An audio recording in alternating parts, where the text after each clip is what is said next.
Good evening and welcome to the Business Day. I'm Herman Green. Consumer prices moved at a rate of 0.8% in August, coming off its biggest jump since September 2018. It dragged inflation to 4.1% for the last 12 months.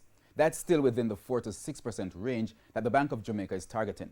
In more details, rises in the price of produce such as tomatoes, onions and potatoes were the main drivers of inflation, as well as the higher costs for petrol and airline tickets.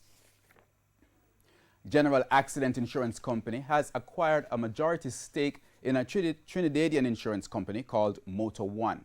Motor One is headquartered in Port of Spain with a large branch network throughout Trinidad. Under the terms of the agreement, General Accident will acquire a 55% stake in Motor One, with the remaining 45% of the shares acquired by Mycon Marketing Limited. The transaction has received the approval of the Financial Services Commission in Jamaica and a letter of no objection from the Central Bank of Trinidad and Tobago. Money Masters have launched a third fund called the Money Masters Limited Equity Fund.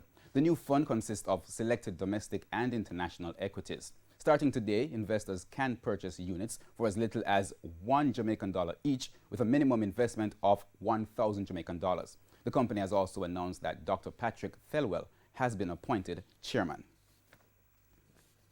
And we go down to currency trading. The day ended with the US dollar selling for $137.12. The Canadian dollar sold for $103.93.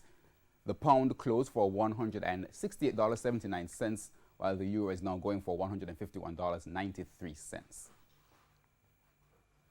On the stock market, the JSE index gained 377 points today. The junior market index is up by 30 points. Among the winners were medical disposables and supplies, Honeybun, Lasco Manufacturing, Jamaica Stock Exchange, and General Accident Insurance Company. Now, among the losers were Lasco Financial Services, Blue Power Group, Siboney Group, Fosterich, and Wigton Wind Farm. And that wraps up the Business Day. I'm Herman Green. Good evening.